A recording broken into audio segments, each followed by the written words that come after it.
Okay, my first choice. All right. I just see this is like you have to if you're talking about if I'm talking about Peckinpah, then I have to bring up this other fellow, and that's Sergio Leone. We just have to. I mean, to me, they're just part of the same dynamic here. But it's another case like I watched Once Upon a Time in the West after watching all the Man with No Name movies for years. And I finally watched Once Upon a Time in the West in my senior year in college in a film class, and I was just blown away by it because I finally got to see it. Not on the. It was important to see it on the big screen, I think, to really get the gist of it, and not come in in parts watching on TV or whatever. And I was just thunderstruck. It's absolutely a big screen movie. And I went back and watched an AFI, had a restored version, almost 10 years ago. That and then the restored version of The Good, the Bad, and the Ugly.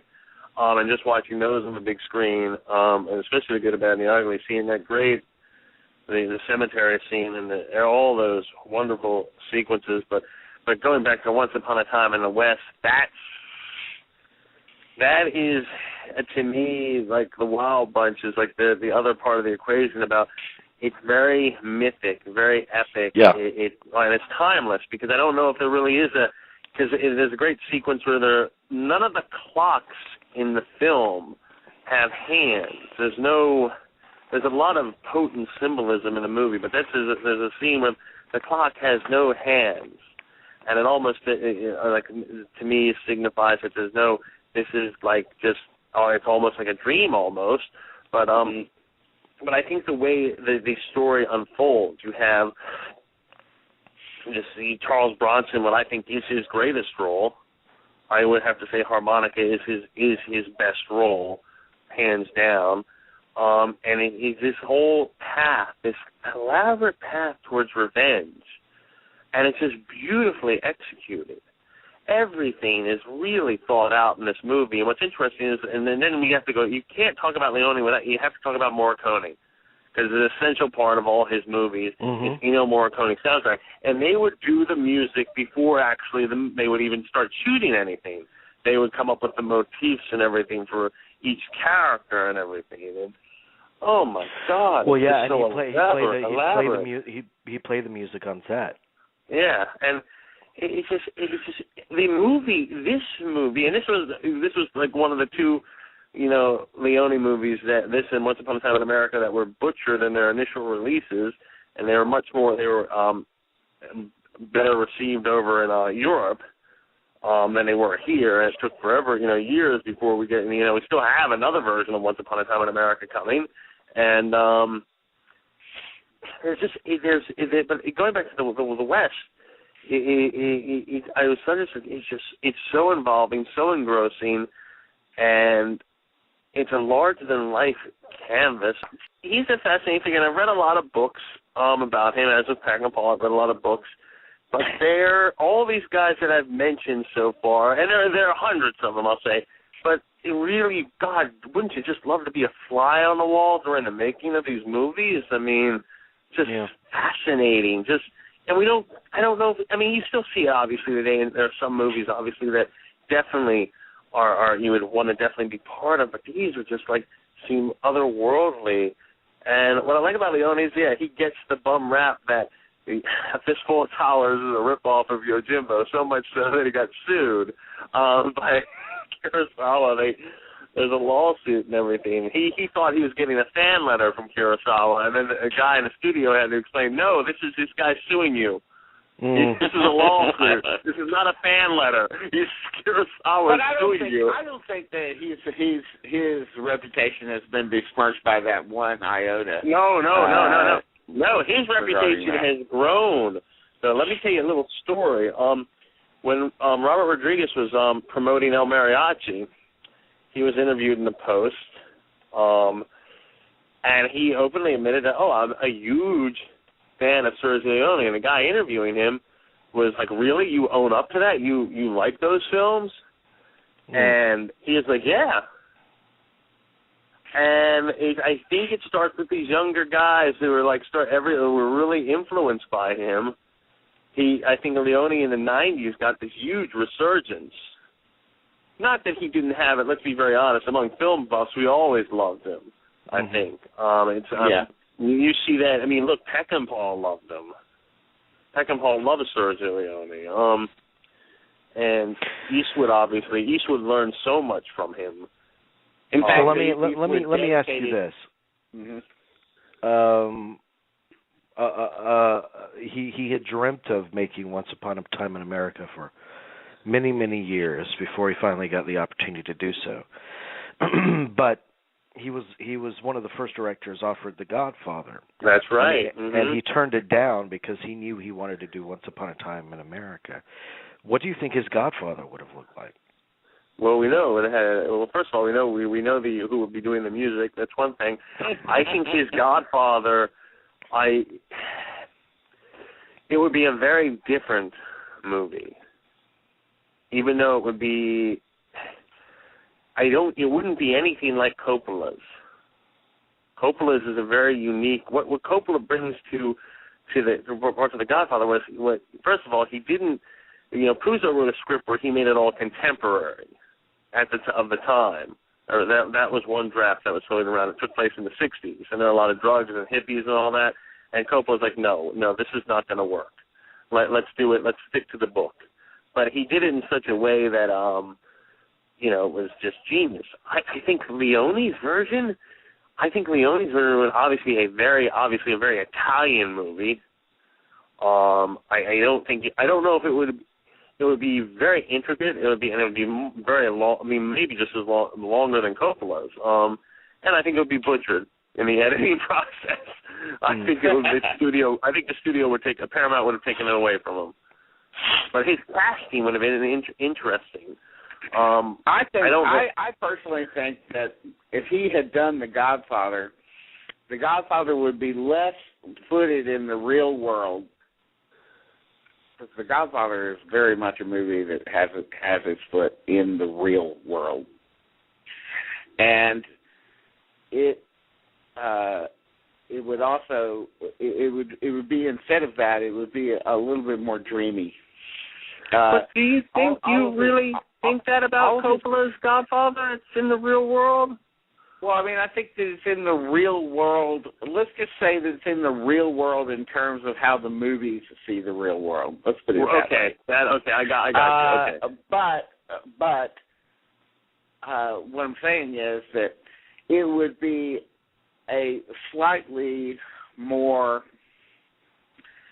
Well, I mean, I just can't put it any better way than say that it's dreamy. I mean, if you look at all of his movies, I mean, we're not talking about Colossus of Rhodes here. Thank you for bringing it up, though. Almost maybe none of us have seen all the way through, But you take, his output, and really he had a small output from Fistful of Dollars on up to the final film. If you take all of those movies, even Duck You Sucker, all of these movies take place in a world in a world that's been decimated, basically. They all take place in a desert, in a desert that's dry, that has no life left in it. That's in fact, when you go to a Fistful of Dollars, the first thing you learn about the town that Clint Eastwood is running through is that everybody dies here. You're either a killer or you're a dead man. Right, yeah. And that's true in all three of those. He goes on to prove that, And, but that's kind of the case with almost all of his movies, with the exception of Once Upon a Time in America. But wouldn't you say that's the dreamiest? Couldn't you make the argument that whole movie is a opium den hallucination? Yeah, couldn't you make that? It is. It's completely. Remember that incredible scene in that movie where the phone keeps on ringing for a lot. That phone rings for at least 10 minutes. You would think my dad was supposed to answer it because he never answers the phone now. So and you're going. When is this phone? It creates this incredible tension. Yeah. And that phone call is incredibly important. Right. But yes, I mean that movie is interestingly enough, that's the movie that feels most disconnected from time in some way. Mm-hmm. Mm-hmm. Yeah, I mean, but what is that? De Palma's Casualties of War, I think, owes something to Once Upon a Time in America. The way it's the structure, where the whole thing is he has this whole Michael J. Fox's character has this whole thing is basically a flashback during a subway ride. And that always reminded me of the whole opium den sequence of Once Upon a Time in America. The whole thing is this opium den, I mean, it has a similar feel to. I mean that as a compliment to Casualties of War. I meant that It has a similar feel to a movie that we talked about last night, which is McCabe and Mrs. Miller, which also involves opium. But in that it plays almost like a hazy memory. Mm-hmm. It has the nostalgia kind of built into it. But he and Coppola had a similar sense of opera about them that I think that The Godfather would share. Yeah, but and you're absolutely right. I agree with you there. But who really, forget Tarantino, Rodriguez, and even Coppola. You know who I think maybe he had the biggest influence on Leone? Scorsese with Gangs of New York. Gangs of New York may be one of the greatest homages to Sergio Leone I've ever seen, down to the credit sequences. I mean, you talk about the end credits of Gangs of New York are right out of the Once Upon a Time in the West. And speaking of great credit sequences, the opening credits of Once Upon a Time in the West are fantastic. Let's don't forget just that credit sequences, but also the incredible sort of animated credit sequences that are in the Fistful movies, and also Good and Bad and the Ugly. No, the Good and Bad and the Ugly is great. The way each title comes on, the good, and then the bad, and then the ugly. I love the way those. That is something. I remember seeing the Good and the Bad and the Ugly for the first time when I was probably 5 years old. And it was a regular either first or second feature at the drive-ins that my parents took me to. And just going to see that movie, I remember being outside. I think I was outside of the car when I first saw my first frames of this movie, and it was the moment where, it was those moments where, the good and the bad and the ugly comes up in that red cursive script. With that music coming up, and of course back then, there were at drive-ins there was not the radio sound that you hear now. If you go to one, it's piped through the radio, but back then they had speakers that were piping the sound up into the ether. And you're not just talking about 100 speakers, you're talking about 1,000 speakers there are piping this sound up into the air with that sort of crazy Doppler effect where the sound is bouncing off the screen and bouncing back at the trees and creating this incredible sort of echo thing that's just, it's unreproducible and unforgettable. I'll never forget seeing that movie. Here's some trivia about Sergio Leone. And by the way, I meant to mention this about Peckinpah. The last project that he was planning to direct, do you know what it was? Now this is Leone, right? Or Peckinpah? Which one? Peckinpah. Oh God, no, I don't. What was his last? He wanted to do an original screenplay by Stephen King as his last movie. Oh, but wow! It never came to be. It was called The Shotgunners. But here's some stuff. Here's some trivia about Leone. Leone was an early choice to direct Flash Gordon. I could see that perfectly. Yeah, well, definitely Costino de Laurentiis. Yeah, he was a huge fan of Gone with the Wind, and he wanted to. He loved that. He talked about remaking. Oh, you can absolutely see that in his movies too. Yeah. I mean, just. In so many aspects of it. He wanted to make a Civil War movie. And one of the two last projects was a Civil War movie with Richard Gere and Mickey Rourke called something with Mary in the title or something. And he wanted to make that. And he also wanted to make a movie on the siege of Leningrad, which yes. I mean, I'm always sorry that we never got to see either one of these because they would have been fascinating. Do you think why do you think that he is somebody that showed, I mean, throughout the 60s up until the early 70s, showed so much promise, and you thought, okay, well, the next 2-3 decades are going to be filled with Sergio Leone movies, but they weren't. No. Why did that happen? Well, I know he did. He produced a lot of things. I know but produced them, but directing, I think it was hard to get movies made. I also think it's because of the experience of Once Upon a Time in the West, probably. That was, Paramount did such a wonderful job of releasing that stateside. And I also think it's just a lot. No, I do think, and look what happened to Once Upon a Time in America when that first came out. That was not well received here. But we're going to get to another director who has that problem as my last choice, because you were talking about the same kind of thing. But I don't. Was it money? Is it money, or was it just self-doubt? That's a very good question. I don't know. We're poor for it. You're talking about what period of time when he wasn't as active? The 70s really would be the 70s and the early 70s. Those were periods of time where he was working to develop Once Upon a Time in America. Yeah, that took a lot out. And you get the feeling you're on board a project and you're trying to get it going, and there's drawback after drawback, but you're always holding out hope. And he wasn't necessarily a director for hire. He wasn't. Yeah. I think he had to feel close to something in order to commit to it. Yeah.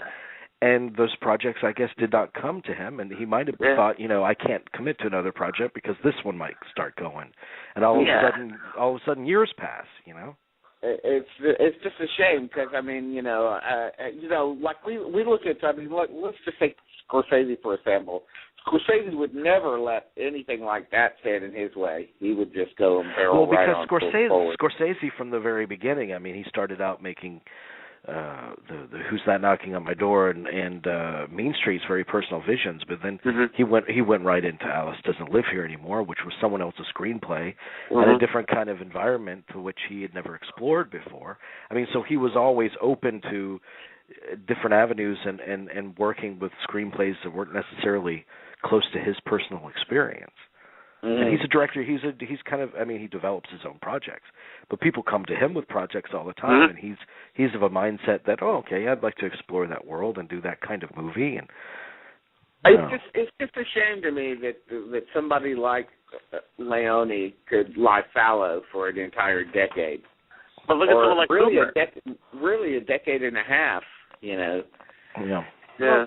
But look at Kubrick. He regretted not making more films. Yeah, of course. Exactly. I'm sure Leone probably regretted not making more films as well, but I think he probably it wasn't in his constitution to just make anything that kind of came along, and that's what made them so special. And Jerry, the directors that you mentioned, by and large, they've worked on, especially with Coppola and Sergio Leone. These are the two grand poobahs. They're kind of like the titans of cinema. They work on broad, grandiose canvases. So that's great. Sergio Leone never really got to. It's interesting because I also think he also had towards the end health issues too. We had talked about this on the show. He died at the age of 60. Yeah, 60. If I'm not mistaken, it was a heart attack, right? Yeah. We talked about this once on the show many years ago, and it's a very important thing actually to bring up. Again, since we're talking about great directors we love, making films, directing films, at times seems like a very young person's field, just because it requires a lot of energy. A lot of energy, and as you get older, now obviously there are some people who defy this, and more power to them. Woody Allen, Scorsese, Altman were all making films. Altman will work to the very end. And Scorsese and Woody Allen just don't seem like they're ever slowing down, which is good. But it does seem like when you're younger, you have more time you have a lot more energy to really go after things and everything. And I think Leone was beaten down by the system too, though. Yes. I think that has a lot to do with it. Look at someone like Orson Welles.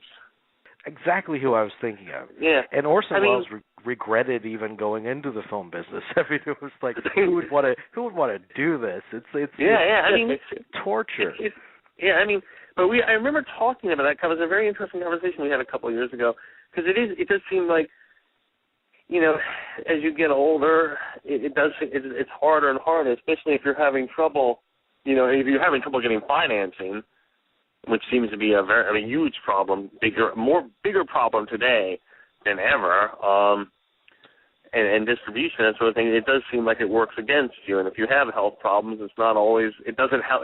How should I say? It's not conducive to your health to try to make No, you. but it's. He died at 60, which was far too young. I would have liked to have seen his King Lear. The movie that you make with advanced age that only that advanced age could allow you to make. Right. And Kurosawa made his King Lear with Ran, Yeah.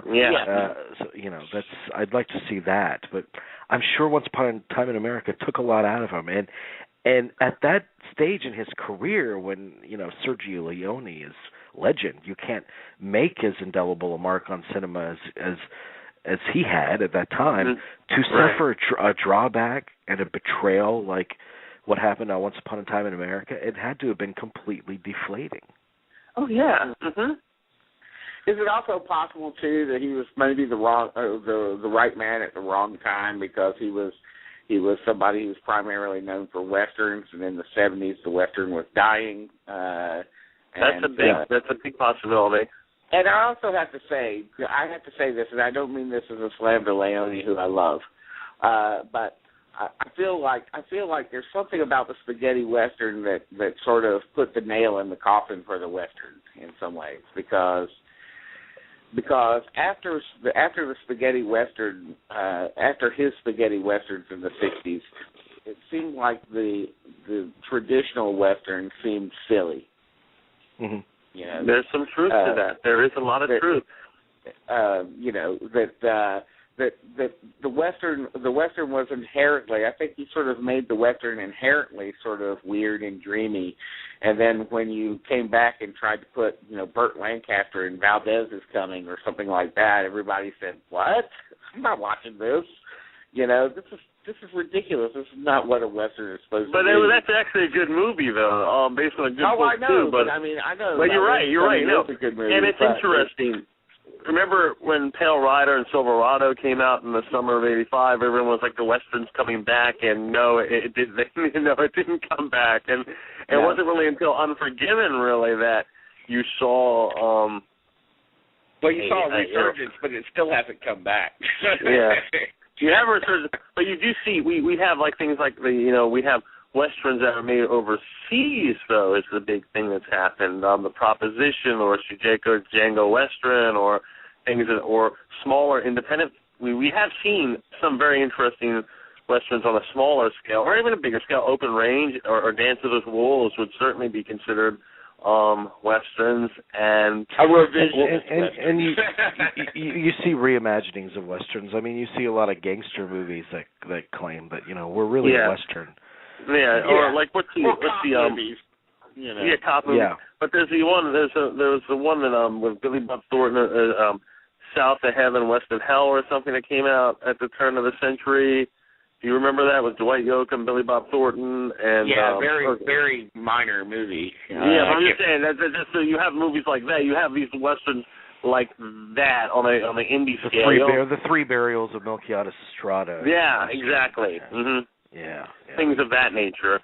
But I mean, they always say about, I love it, like, the western's coming back. Yeah. No, it's not. It's not ever coming back. Justified is supposed to. They'll make a Western every once in a while, but it's never coming. It's never coming back like it was in the 50s, you know. Where no. But Deadwood would be, I guess, the best. Is a Deadwood to a lesser, and also Justified, even though it's not really a Western, but it's kind of a Western. On TV, they wear cowboy hats. Well, yeah. We've spent 30 minutes on Leone, so let's go to your next choice.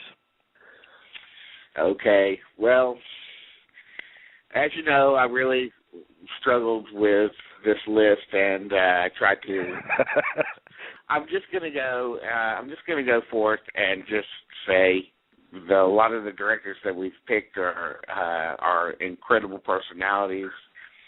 And I think that it would be remiss of me, as much as I have other film directors that I really adore because I am basically a humanistic person. I've said on the show before that I really like movies about people and character more than I do movies about plot.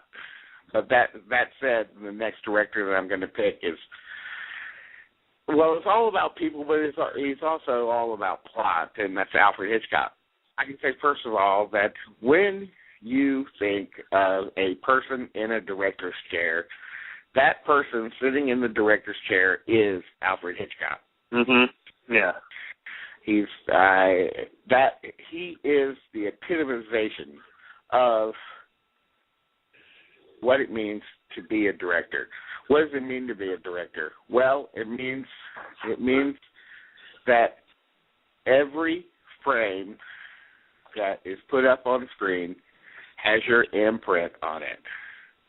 It has your imprint on it in the way that it's made, in the way that it's timed, in the way that it's spaced out, in the way that it's scored, in the way that the actors are put forth. But most primarily, particularly for Hitchcock, is in the way that the story unfolds. For Hitchcock, the movie was done after he had met with his screenwriters to work out every single detail of the plot, down to what wine the characters were drinking. The shooting of the movie was an afterthought, which is kind of extraordinary. Alfred Hitchcock famously never looked through the camera. He never looked through the lens of the camera. He didn't need to do that because he knew through the people that he had worked with, he had always kind of worked with.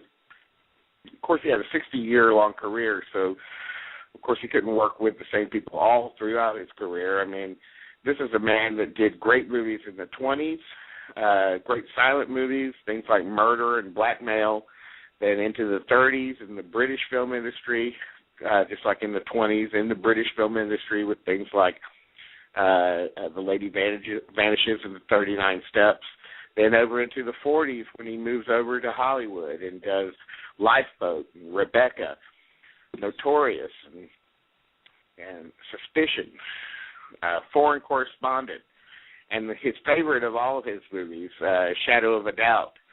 Then moving over into the 50s when you get things like Strangers on a Train or Stage Fright, and then into his color movies, his brilliantly colored movies photographed largely by Robert Burks, like To Catch a Thief, North by Northwest, Rear Window, even some of his black and white movies in that time period. One of my favorites, The Wrong Man, which is his only movie that has sort of a feeling of sort of a quasi-documentary. Then on into the 60s, where his output becomes a little bit more sparse, even though he achieves his greatest, probably the apex of his fame,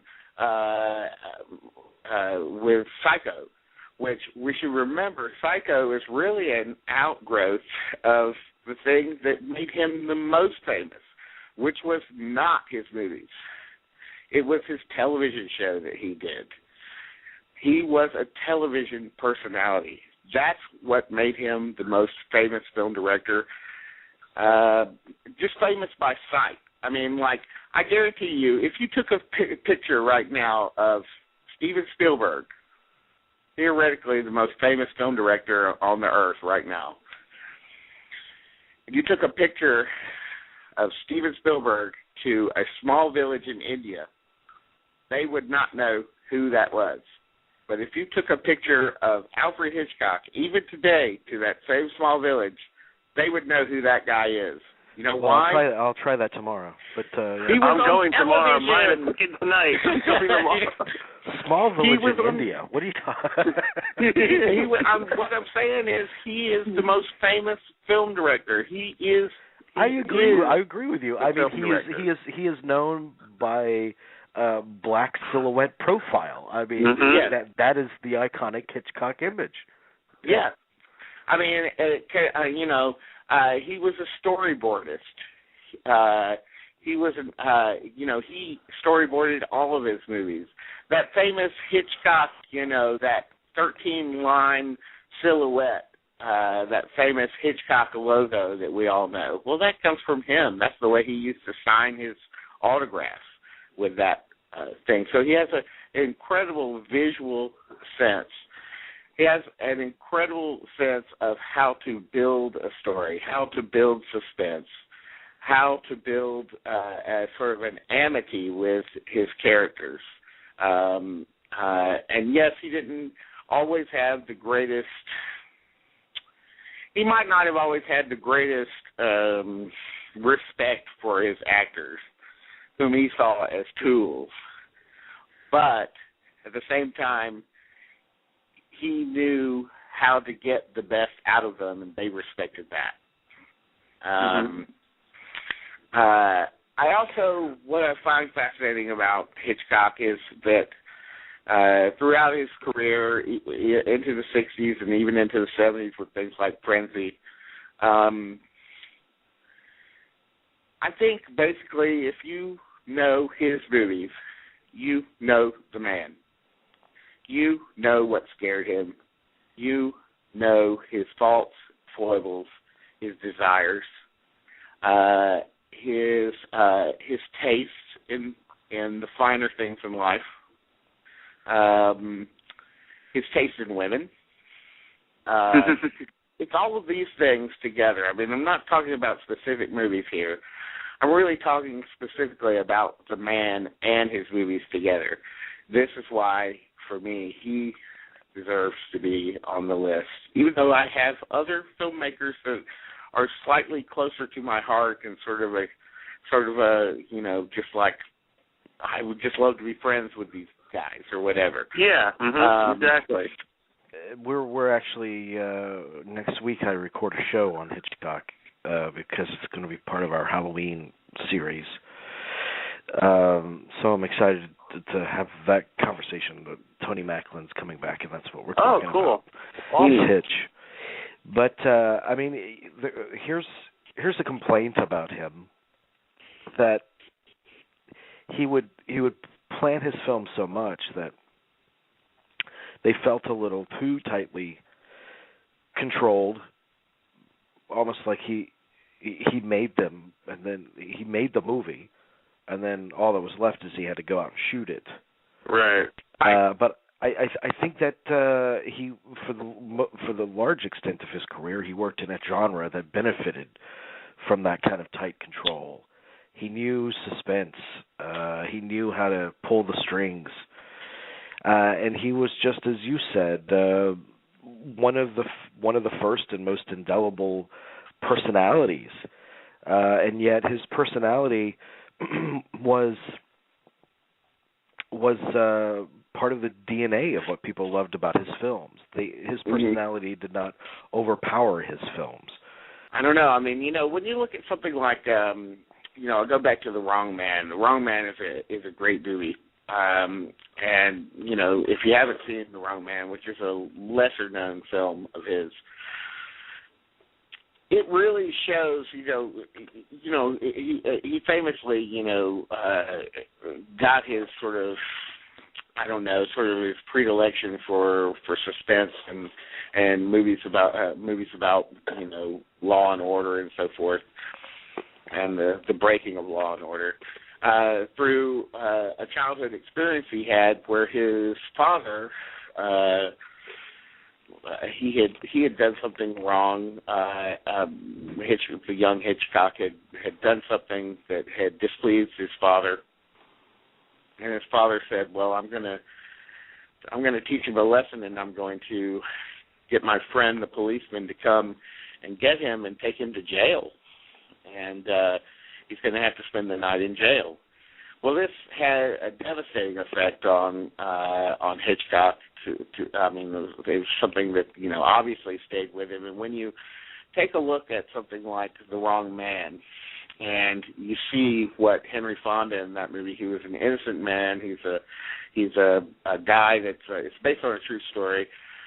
He's a guy that's playing at the Stork Club in New York City, playing the bass in a band, and he gets picked up one night by the cops, and they say, "Come with me," and they take him on sort of a Kafkaesque journey into the jailhouse where they accuse him of a crime.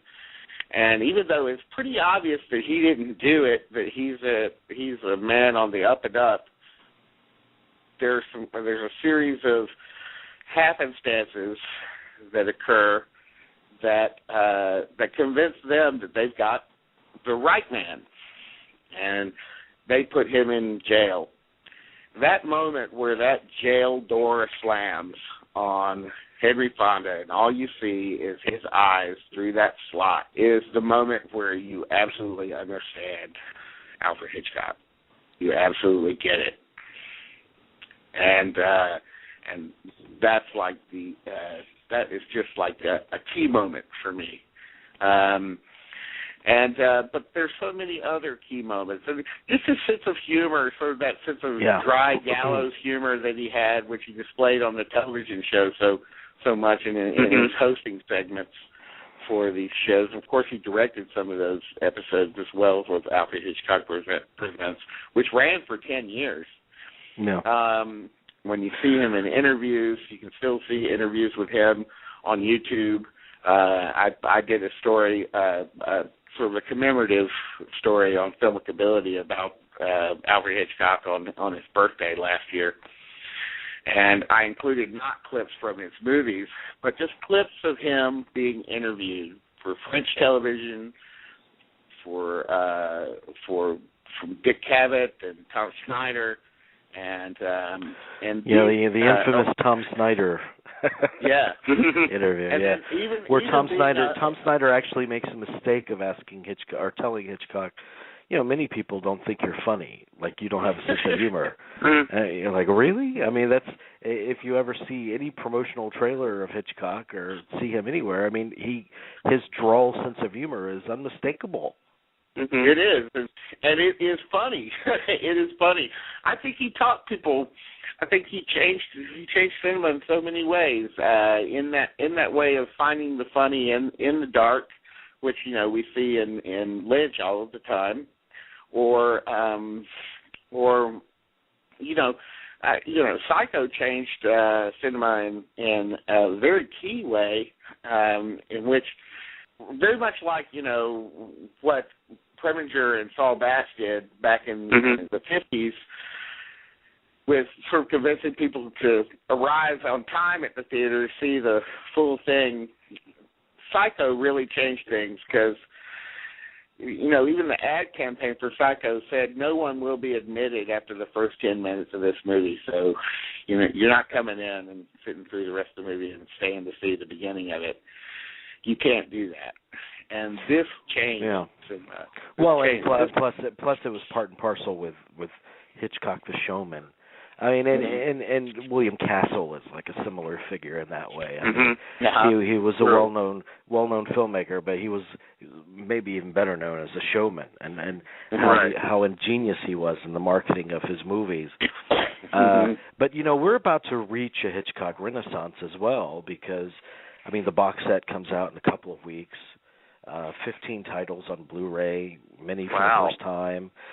We have the HBO movie airing in October with Toby Jones, and then we have the Anthony Hopkins' Hitchcock movie coming out early next year.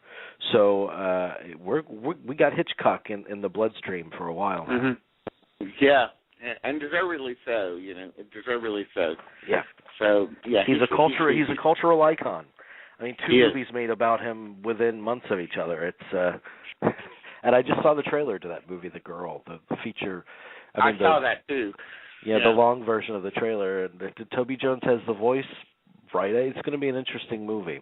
And I'm going to try to get Tippi Hedren actually when that movie airs to, you know. That'd be a fascinating interview. Yeah, because I've never had anyone named Tippi on the show before. I mean, and you never will again, I don't think. No, unless Mrs. Gore starts to make movies, I don't think. Oh, that's Tipper. I'm sorry. Yeah. All right. Well, that's a perfect segue to my fourth choice, which is Brian De Palma. That is the best segue. Wow. Yeah, it worked out well. Who's frequently compared to Hitchcock, it's kind of unflatteringly, is a Hitchcock clone. For me personally, I mean, yes, he's not made as many classic films as Hitchcock. He's not made as many films as Hitchcock, first of all. But for me personally, he takes what Hitchcock laid out, and he takes it to the next level. I mean, there's everything is kind of more vivid for me in a De Palma movie. If you take if you take the tightly controlled suspense sequences, and you know, it's like Hitchcock squared for me. If you take the perversity of Hitchcock, the sexuality, how enamored he is with beautiful women, with dangerous women, with ulterior motives. You know, I just love. He's such a vivid visual stylist, first of all, and he's a great subversive political commentator as well. And a lot of times people miss out on that from De Palma, and I do think that his best movie is Blowout. Because it's the perfect marriage of a suspense thriller, a 70s conspiracy theory style movie. I think it's the last of those 70s conspiracy thriller movies that really meant anything, even though it came out in 81. The joy of filmmaking, the process of matching sound and film is essential in that movie. And then you have the political subtext about an 80s America where the idealism is kind of dead, and that reflects in the lead character. And you know, his idealism is dead, and he wants to give himself another chance to make things right, and he fails. And there's a great sense of sadness when that movie ends. Oh yeah, that kind of full circle when he's given up. That's what's sad about that movie, because Travolta has finally given up. He's given up the idea that an individual can make a difference against the big machine. And now, you know, those screams of horror are used for, you know, a terrible horror movie product, you know, a worthless little product. And I think that's what politically, like, especially when on the radical liberal side as De Palma is, that's probably what the period of the 80s felt like with Reaganism and big business. And so I think it was really a reflection of his times, and I think that most of his movies are reflections of their time. And I think that just like Hitchcock really carved a niche for himself in both the thriller and, on the other side of the coin, the grand adventure. Right. I think that De Palma's he's divided his reputation between his great work in the thriller genre and the gangster genre. I mean, you think Untouchables and Scarface, and regardless of what you think of either, you cannot ignore the fact that both of those films are landmarks of their genre from the past 30 years. I have a confession to make about Scarface. Yeah. It's grown on me more than I ever thought. Maybe since we did that show where we interviewed the gentleman who wrote that book about Scarface. Yeah. I think Scarface, you know, you talk about the political... I think maybe Scarface may be best movie about the greed and excess of the 80s. Well, that's just it. Really, I mean, I talked about Blowout being of its time, and a lot of his movies are of their time. But you also look at Scarface, and that is definitely a movie of its time. And there's another thing that is comparable to Hitchcock in that we just discussed Hitchcock's sense of humor, and how a lot of people miss out on that. I mean, there's great humor in Psycho that I think only decades later people finally caught on to. I feel the same way about most De Palma movies, but particularly Scarface. There's a lot of funny stuff in Scarface. But you're so kind of brutalized by it when you first see it that you miss it. And it takes several viewings to kind of see the behaviors in it that are just funny. Well, I mean, I agree. I agree with you. When I first saw Scarface, I think I might have talked about this on this show. I went to go see that, in the theater. I was very excited about it because I was a huge De Palma fan all through the 70s. Starting with when I saw Sisters for the first time at the drive-in. I unabashedly loved Scarface that first time that I watched it. And then I went back to go see it the second time, and I was like, what the hell was I thinking? It was my first, it might have been my first, moment where I rethought what I had originally felt about a film, and I just said, what am I thinking? And I have to admit that still to this day, I still feel the same way about it. I find it a difficult movie to go back and take a look at, even though I do, find humor in Pacino's performance particularly. I mean, it's very difficult for me not to watch that movie and sort of laugh at the, hey, look at the Batman, that scene. Or, hey, pelicans fly, or whatever, that scene, that stuff, or you got kids, it's a movie about excess, and everything in the movie is excessive. And so, I mean, it could easily be read as kind of a laughable thing. For me, the movie of his that diminishes in power and effectiveness the more I see it is The Untouchables. But then back to Blowout, and actually, one of his first features, which is Sisters. Sisters is really like the feminized version of Blowout, because with Blowout, with that what's her name, Jennifer Salt character in Sisters, her character is exactly like Travolta's character in Blowout, because she's this ultra feminist. She stands for what she believes in. She speaks truth to power. By the end of it, she's essentially lobotomized. She's rendered impotent. Yet another kind of political statement, and it's it's the same thing with Travolta in Blowout. I think he's still as vital and not afraid to shake things up as he's ever been, which I love about him. I can't wait to see his new thriller. And he makes love it or hate it movies. And he makes movies, and I'm reading it all over the place about Passion. People are saying about Passion, it's a really loony movie, but does De Palma know that it's a joke? I mean, is he playing it for a laugh, or is he playing it serious? He's always doing that. Yeah, I mean that's he's always doing that. Yes, he's built a career off of that. But people are still asking those questions of De Palma movies, like they don't get what he does. They still don't get him. Right. No, they don't.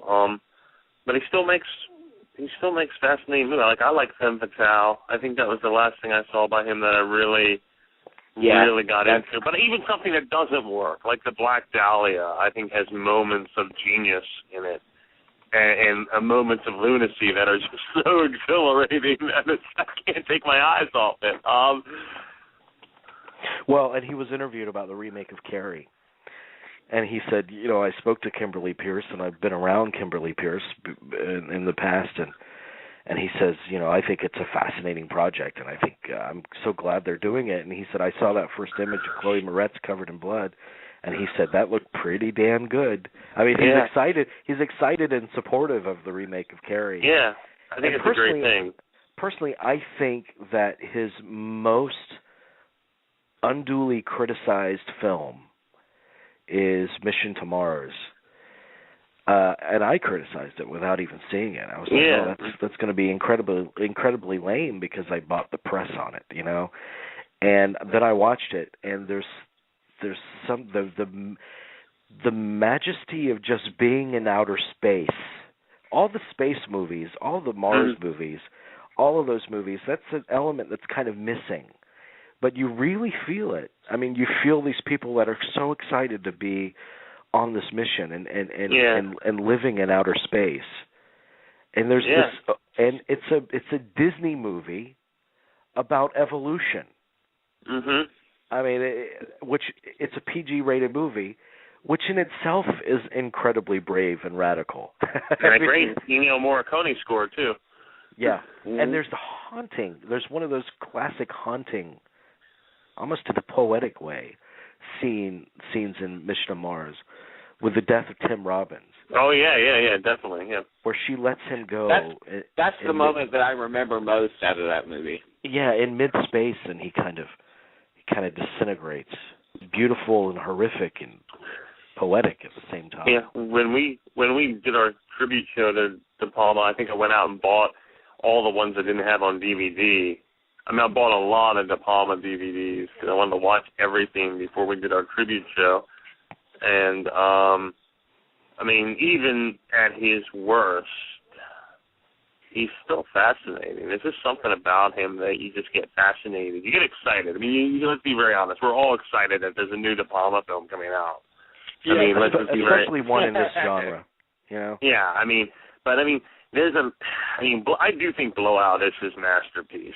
I do believe that. I think Carrie's good. I like Dressed to Kill. I mean, like I said, Scarface there's this weird resurgence with me with Scarface the last couple of years. I think Obsession, while a lot of people just say it's a rip-off of Vertigo, I love Obsession. I think it's so much fun. It's so much fun. It's so crazy that it's actually like one of his movies that's actually like extreme. I mean, you know, he gets criticized for being, you know, taking a lot from Hitchcock, but that's one of his Hitchcock sort of heavily Hitchcock-inspired movies that actually comes in and actually kind of rivals. Like, hey, Hitchcock could have done this movie. He could have. You know, It's like it doesn't feel like a rip-off or anything. It feels like it's done completely. You know, I love the Fury. Yes. Well, I wish there's a sequel to the Fury. I wish that he would make. I wish he would make the sequel.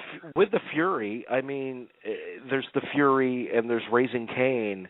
And Raising Cain's another one. Yeah. You look at those two movies and you think this is a guy that's absolutely not afraid to be unhinged. I mean, those are lunatic movies. But they're alive in a way that few movies are.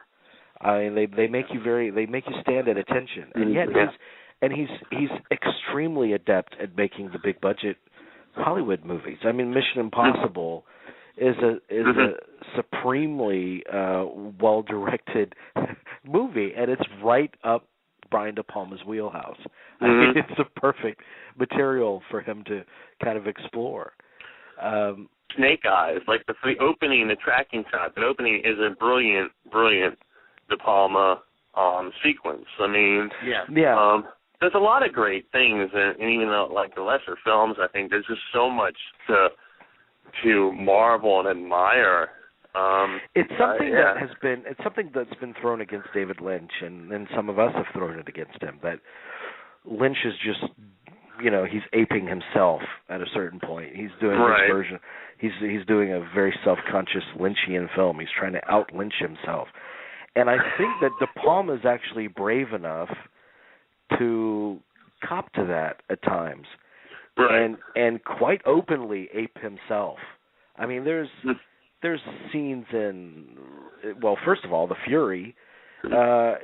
Any careerist would tell you that's not a great idea. You're doing another movie about telekinesis right after you did Carrie. Yeah. And then he does Raising Cain, and there's elements of Raising Cain where he returns to motifs and repeats exact scenes from his previous movies. I mean, people say that he copies Hitchcock. He self-consciously copies himself. Yeah. Tries to raise the game on what he did before. You know, I mean, you think, the Odessa Steppe sequence from is that from Battleship Potemkin? Battleship Potemkin, yeah. He's doing that a lot. Which he kind of redid in The Untouchables, and then he went back and he redid it in Raising Cain in a different way, in a sequence that includes tons of references not only to Hitchcock but to his own prior movies. And it's almost like he's, and I said this to John Kenneth Muir during the show I did with him about De Palma, it's almost like he's saying, look, I did that in a movie, I did in this single sequence, he's saying, I did that in a movie and that in a movie, I did that thing in Dress to Kill and that thing in Carrie and that thing in The Untouchables. Aren't I worthy? It's like he's saying, aren't I worthy? And actually, aren't I worthy of my kind of cinematic father, who is Alfred Hitchcock? And actually, the movie Raising Cain is about a son that doesn't feel worthy of his genius scientist father. Right.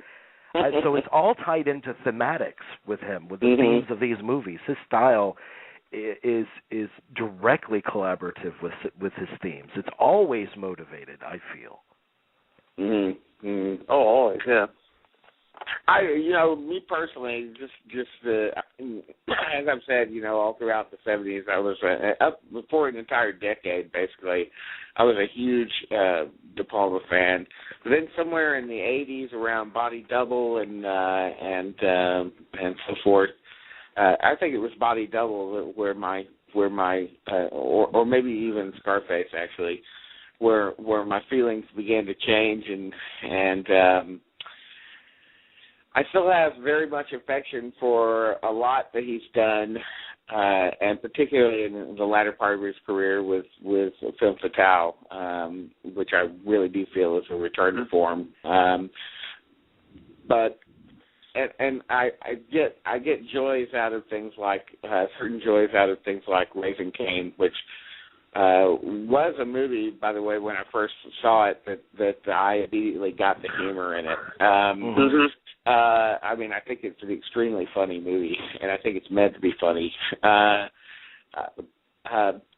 there's also a certain sense for me of, even though I can appreciate a lot of the craft that's in his movies, there's a little bit of a headache sense to me with some of his movies. And what I mean by that is that they're often, I mean, and I'm talking about this period that I don't care for. They can be confusing, or sometimes a little dull, and just sort of like just a general sort of a dull throbbing going on in my head sometimes with his movies. That said, though, that first 10 years or so, and then we haven't even touched on his movies like Greetings or Hi Mom, which are definitely different films from what he's become known for. That first period for him, that excitement of things like Carrie and Blowout and Sisters. Those three movies in particular for me is like always, when I think of De Palma, I will always think of those three movies, particularly Blowout, which still continues to amaze me. I could watch it again and again and again. One of the things about Blowout that I really, really adore is that I think it was, for me at least, with the exception of maybe Carrie, and the lead character of Carrie, it is the movie that I feel the most for his characters. I think that's what makes that movie great. Unlike a lot of his movies, I can't say that I feel a lot of compassion for a lot of the characters in a lot of his movies. But he's not necessarily asking you to. I think he's asking you to. I think he's asking you to feel compassion in Carrie and Blowout. I don't, and Casualties of War possibly with Michael J. Fox's character, but I don't think typically he's asking you to be empathetic with many of the characters in his films. And that brings me to this quote I have that David Thompson wrote about him. And this actually draws a parallel not only between De Palma and Hitchcock, but also between De Palma and Kubrick. Because David Thompson wrote, there's a self-conscious cunning in Brian De Palma's work, ready to control everything except his own cruelty and indifference. And I like that. I mean, that I'm sure that was probably written as a criticism. That could also be played off as a great plus in his work. I mean, one of the great distinguishing factors of his work.